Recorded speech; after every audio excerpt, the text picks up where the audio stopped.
Welcome back dito sa channel natin. Muli tayo nagbabalik dito sa may EDSA. Update naman natin ang EDSA Busway Modernization. Andito pala tayo ngayon sa Balintawak Station.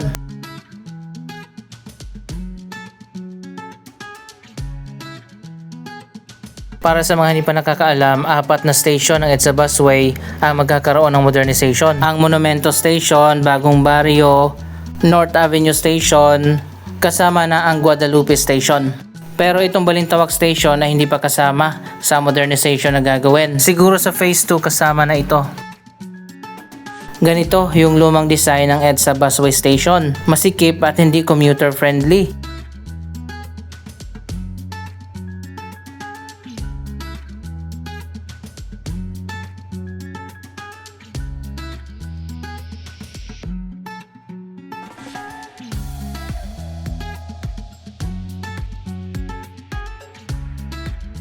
Ganito naman yung design ng na-improve na EDSA Busway Station.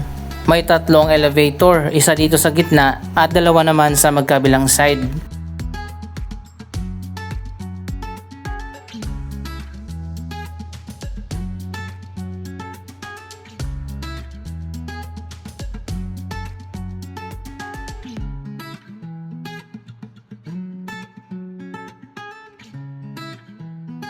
Ayan, may elevator din dito sa kabila.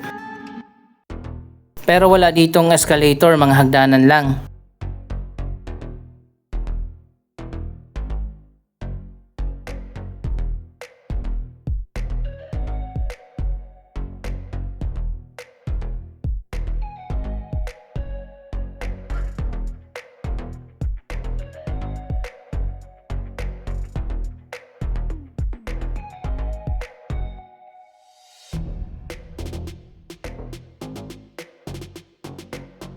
Ganito naman ang typical design ng mga elevated walkway na dinadaanan ng mga pasahero papunta dyan sa station na nasa gitna.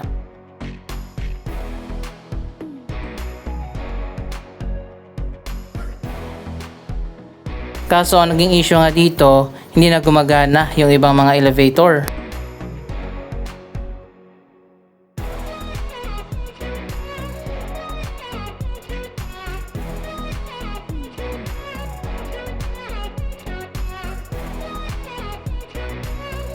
Ganyan talaga ang isa sa mga issue ng mga government projects. Nagkakaroon ng problema sa maintenance.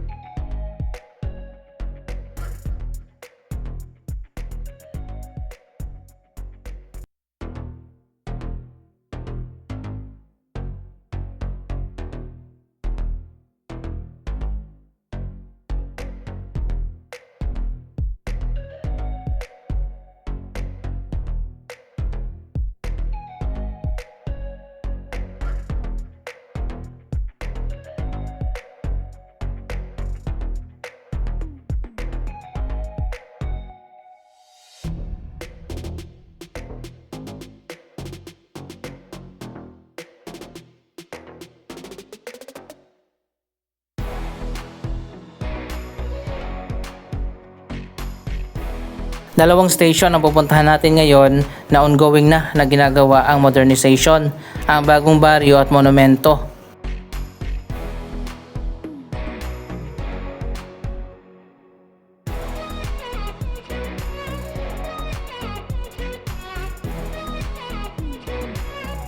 So ayun guys, nandito na tayo sa Bagong Barrio Station sa Caloocan. Yung isang elevator dito sa side ko hindi rin gumagana, yung dyan lang sa gitna at doon sa kabila.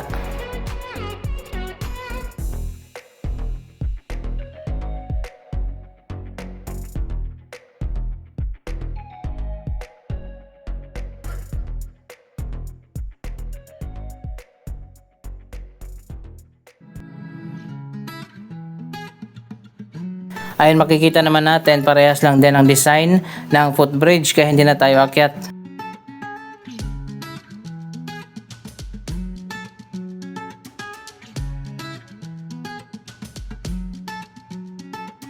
Dito sa unahan makikita naman natin ginagawa na nga yung gitna.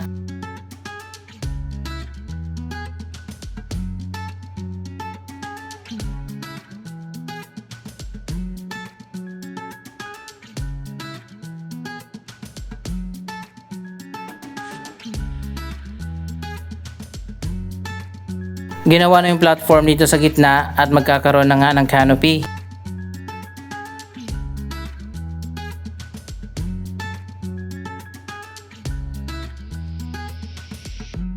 Dito na lang pala sa bandang dulo yung sakayan at babaan yung wala pa.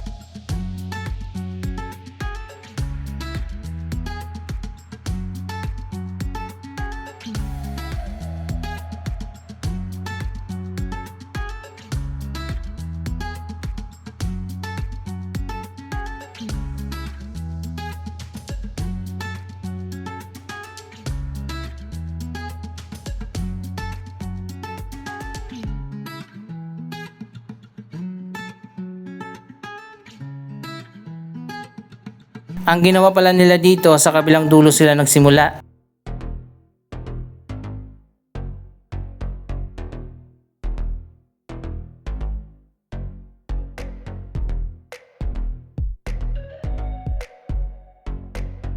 Isa pa sa mapapansin natin, dalawa yung access dito. Ibig sabihin, dalawa yung footbridge na dadaanan. Pero hindi lahat ng station ay ganyan, yung iba isa lang.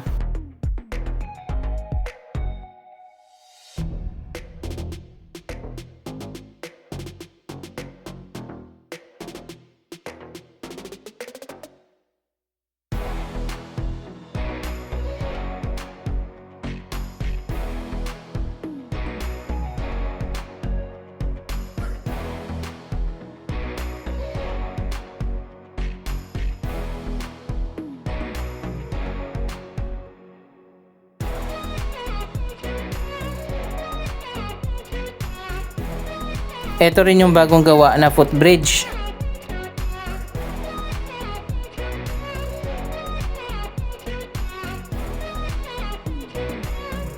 Ayan, nandito na tayo sa taas. Kitang-kita naman natin yung progress. Mahaba na nga yung nagawa na canopy.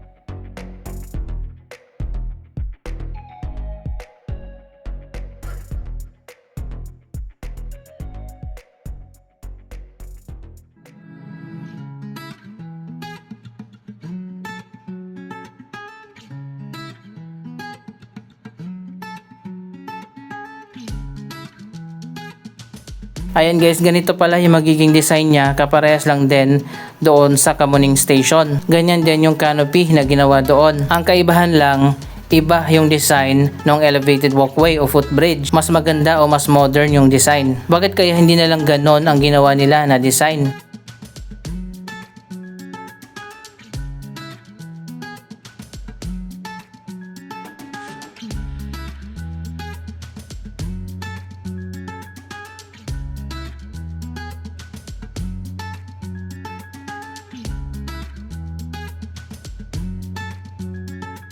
Ayan o, kalahati na pala yung nagawa na canopy, mahaba na.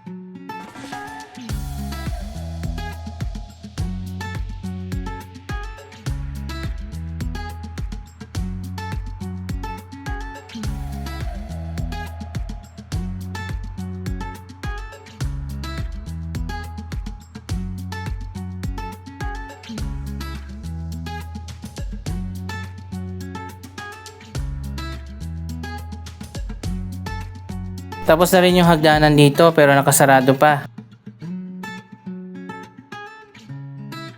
Ito naman yung progress dito sa kabilang side.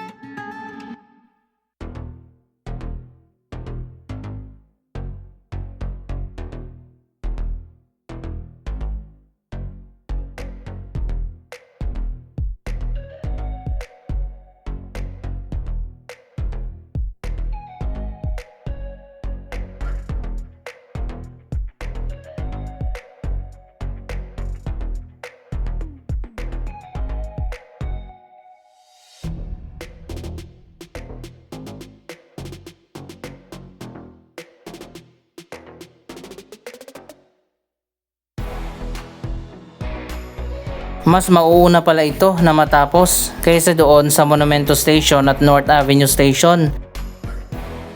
Ang Guadalupe Station naman mukhang hindi pa nasisimulan kasi magkakaroon pa ng major renovation dyan sa Guadalupe Bridge.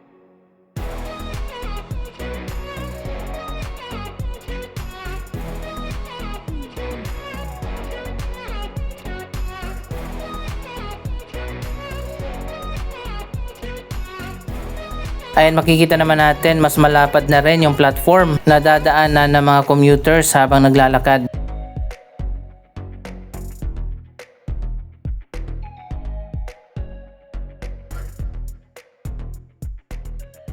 Pero dito naman sa ikalawang footbridge, walang elevator.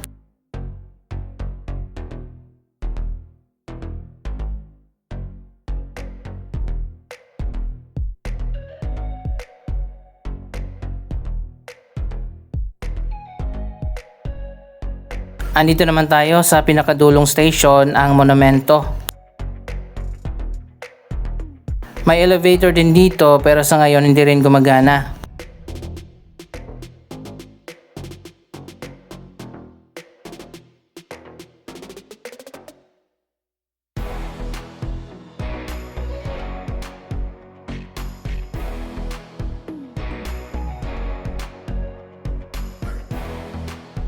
Dito naman wala pang canopy.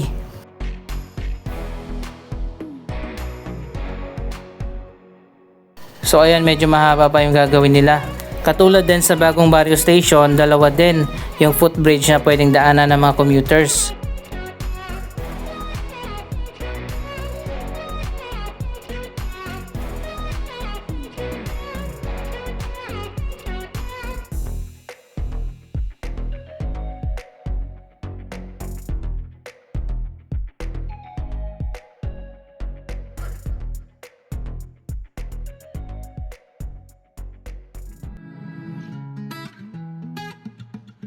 Doon talaga sa dulo, marami ang dumadaan ng mga commuters. Mas malapit kasi yon sa Monumento.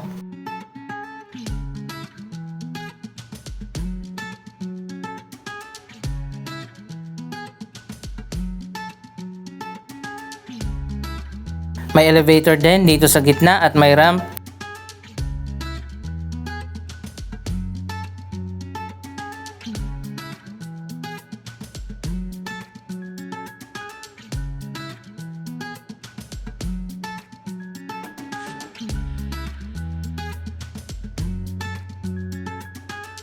May mga hagdanan na dito pero sarado pa yan.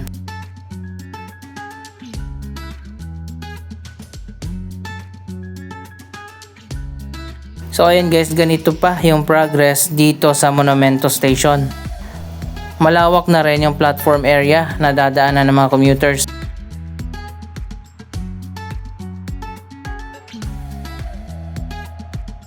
Napakarami din ang sumasakay dito sa dulo sa Monumento Station.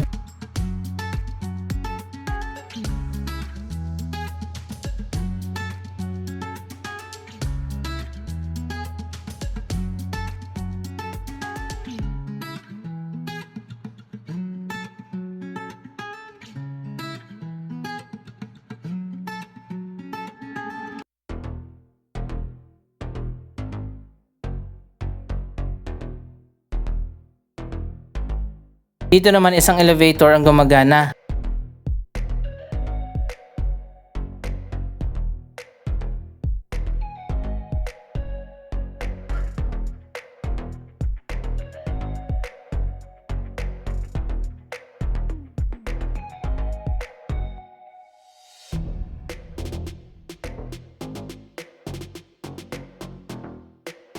Ngayong taon naman, 3 bagong station ang itatayo.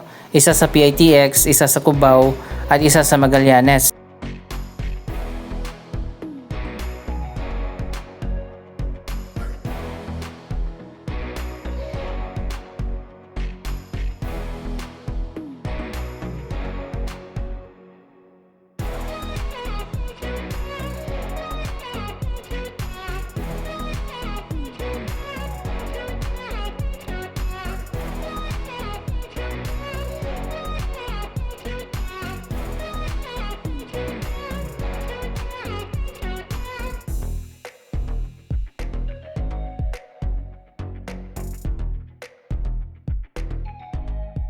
So yan muna ang pinaka-latest na progress update sa ginagawang modernization ng iba't ibang mga busway station. Anong masasabi nyo sa mga proyektong ito? Mag-comment lamang dyan sa baba ng inyong mga reaksyon. Maraming salamat sa inyong panonood. Huwag kalimutan na i-like, i-share ang video ito at mag-subscribe. Thank you for watching!